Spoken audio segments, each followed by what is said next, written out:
Continuando, a convocação também é para a humildade. Versículo 5 ainda diz: sejam todos humildes uns para com os outros. E a palavra que aparece nas traduções é a palavra cingir ou vestir. É a ideia do avental que você coloca. Ontem a gente estava lá no aniversário do Andrés, um jovem, e tinha lá um adulto, né, vestido, cingido de humildade, do avental, o Rogerão lá com o avental, junto com o pai do Andrés, fazendo ali o lanche para o jovem.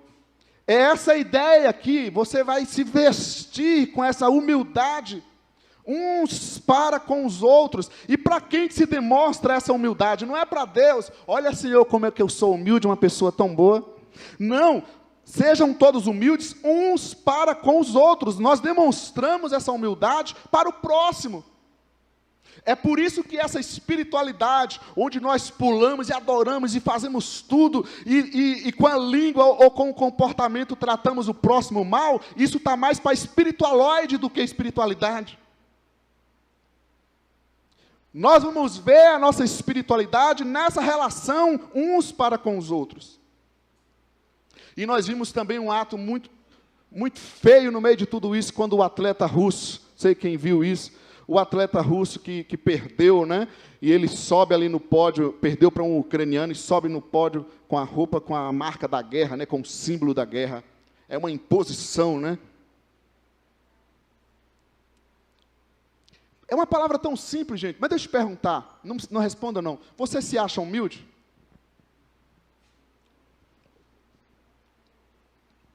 Me lembro do pastor Shed, doutor Shed, né? Um homem tão exemplar, nós falamos de ser exemplo. Está ali um homem que foi um grande exemplo na nossa história. E ele falava que a humildade é tão complicado, porque quando a gente diz que é humilde, a gente já deixa de ser humilde. Já deixou. Então, nós precisamos demonstrar isso uns para com os outros. E a razão para buscar sermos humildes e viver essa humildade, está no texto também, porque Deus se opõe aos orgulhosos. Deus se opõe aos orgulhosos. Não se alcança a graça de Deus diante do orgulho. Uma pessoa orgulhosa não vai reconhecer que ela necessita de salvação. Uma pessoa orgulhosa não vai reconhecer que ela precisa de arrependimento. Uma pessoa orgulhosa não vai reconhecer o valor do outro. Uma pessoa orgulhosa não enxerga que ela está matando outra pessoa. Quando a gente olha para o mundo, nós não estamos falando de uma pessoa. A gente vê os crimes acontecendo, matou alguém. Nós estamos falando de uma nação, recebendo bombas, mísseis.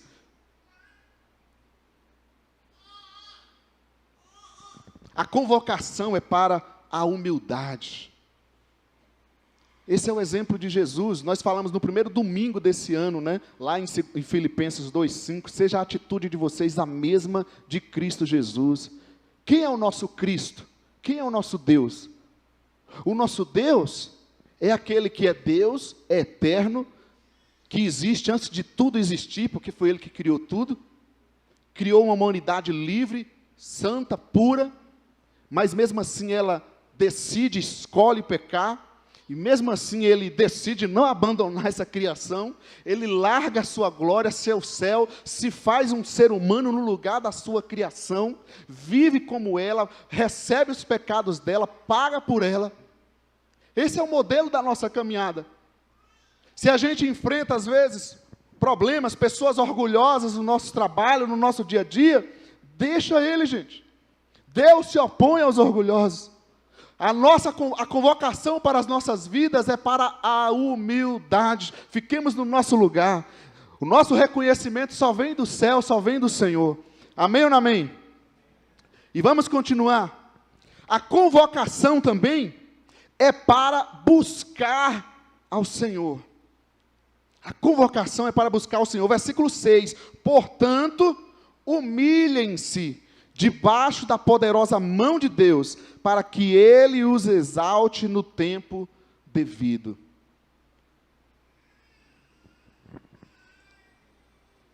A humildade agora, em referência a Deus, é demonstrada na busca. no relacionamento com Deus, é demonstrado nessa busca. Humilhar aqui é se prostrar, é buscar o Senhor. Quando Jesus falava lá em Mateus 7, peçam e será dado, bata que se abrirá. O que ele estava mostrando ali? Vocês precisam entender que vocês não são autossuficientes, não sejam orgulhosos. Se vocês estão precisando de algo, peçam, busquem. A oração é uma humildade, onde eu reconheço a minha necessidade, e eu vou buscar ao meu Deus. E quantas vezes nós nos fechamos, nos calamos, em vez de nos humilhar, ter a humildade de buscar ajuda do nosso Deus. Ele diz, humilhe-se debaixo da poderosa mão de Deus. E é interessante usar esse termo, poderosa mão de Deus, porque ele se refere aqui aos feitos de Deus na história. É como se ele estivesse dizendo, olha, Deus tem agido na história do seu povo. Então vocês agora no meio dessa luta, dessa dificuldade, o que é que vocês vão fazer? Humilhem-se, busquem o Senhor, se prostrem debaixo da sua mão poderosa, reconheçam os feitos do Senhor. É olhar para trás e ver o que Deus tem feito nas nossas vidas. Diante desse momento que nós vimos, a igreja do Senhor não pode se calar e não pode ficar em pé, ela tem que se prostrar e clamar a Deus pela sua intervenção, pela sua misericórdia. Diante da luta que você vive, não é ficar fechado e murmurando, reclamando, é se prostrar e buscar a ajuda do Senhor, porque o texto diz ainda, para que Ele os exalte no tempo devido. O tempo aqui é o Kairos de Deus, o tempo de Deus. Eu sei que nós não entendemos isso, não é muitas vezes, nós não entendemos quase nunca. E a gente fica, mas por que isso, Deus, por que aquilo, por que não sei o quê, quando que vai mudar? E às vezes as coisas nem mudam. Mas o que a palavra de Deus nos orienta e nos ensina, é para buscarmos o Senhor, humilharmos diante da sua poderosa mão, para que no tempo de Deus, Ele venha agir e fazer aquilo que Ele tem a fazer na nossa vida. E agora é interessante a jogada de palavras, porque ele diz para nós que nós devemos agir nos humilhando, nos prostrando. E quem que levanta? É Deus. Ele nos exalte. É o contrário do orgulho. Pessoas orgulhosas ficam se autoafirmando e se levantando, querendo se colocar acima do outro. Mas o padrão para nós, cristãos, é o padrão de se humilhar diante de Deus. Ter humildade uns para com os outros. E Deus, o justo juiz, aquele que tem a obra na nossa vida, é Ele que nos levanta, é Ele que nos põe onde quer, é Ele que nos dá a honra que Ele quer, é Ele que nos usa como quer, é Ele que vai cumprir os planos dEle na nossa vida, como Ele quer, mesmo diante de lutas e dificuldades que nós enfrentamos. E aí o versículo 7, continuando essa convocação para buscar o Senhor, ele vai mostrar como nós devemos fazer essa busca de Deus. Ele diz, lancem sobre Ele toda a sua ansiedade. Tem alguém ansioso aqui? Tem alguém que não tem ansiedade nenhuma? É impossível, né?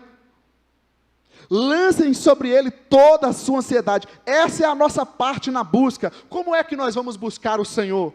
Ah, Deus maravilhoso, santo, poderoso, buscar palavras bonitas. Tem pessoas que falam assim, eu não sei orar bonito. Fala, não tem problema, ora feio mesmo. Eu não sei orar direito, ora errado.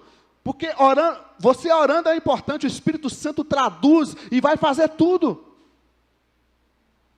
A gente tem que ter medo, é quando a gente está sabendo muito falar palavras bonitas, aquelas oratórias, aí a gente tem que começar a ficar preocupado, porque a gente pode estar virando hipócrita. Ou pelo menos com os decoreba, né? Já com as coisas prontas, decoradas. Como que nós devemos buscar o Senhor, gente? Lançando sobre Ele nossa ansiedade. Ou seja, é buscar tratar aquilo que nos acontece, não negar. Buscar um tratamento para aquilo que está nos acontecendo. Aquele momento de aflição, que parece que você não vai ter controle, parece que o coração vai sair pela boca. O que é que a gente faz? Você pode tomar um remedinho para acalmar, pode tomar água, mas pode também buscar o Senhor. Jogar isso diante dEle, lançar sobre Ele. Ele é que pagou, Ele morreu no teu lugar, Ele sofreu no teu lugar. Amém, gente? Mas muitas vezes, o que eu observo, o que eu venho aprendendo, parece que na hora da oração, parece que a gente quer esconder de Deus essas coisas, a gente não leva para o Senhor. Na verdade, a gente não quer falar com ninguém. A gente tem dificuldade de buscar ajuda, de se abrir, de falar dos nossos sentimentos, dos nossos problemas. E aí você vai levar para Deus como? Aí você vai lá, fala aquela oração toda bonita e não fala nada, né? Senhor, maravilhoso, Deus, obrigado por isso, obrigado por aquilo. E só não falou o que devia falar mesmo. Como dizia um pastor, a gente abre a porta em nome de Jesus e fecha em nome de Jesus, dispara tudo ali, fecha a porta em nome de Jesus e Deus fala, você vai deixar eu falar agora? Você vai deixar eu conversar com você? Eu estou vendo que você está muito ansioso com isso. Estou vendo que você está chateado com isso. Eu quero conversar sobre essa situação. Isso é o tratamento. É mais ou menos como se a gente olhasse assim, se fizer uma comparação com a questão física, né? É você buscar, você passa no psiquiatra, toma remédio, mas não passa no psicólogo, não quer saber de terapia, porque não quer falar. É melhor tomar um remédio ali e ficar ali, pronto, acabou. Eu não quero ter que lançar isso, eu não quero falar desse assunto. Mas o que a palavra está dizendo para nós é exatamente isso. Busque o Senhor, lancem sobre Ele essa sua angústia, essa sua ansiedade, esse mal, essa situação. Lancem sobre Ele. Se a gente pegar o exemplo que a gente vive hoje, como igreja nós temos que nos levantar e clamar misericórdia pelos irmãos na Ucrânia. Não só irmãos no sentido de fé, pelos irmãos de humanidade, de criação. Pelo ser humano. Eu não consigo, eu não posso estar na presença de Deus hoje, adorando, obrigado Senhor por tudo, e vendo pessoas passando pelo que estão passando.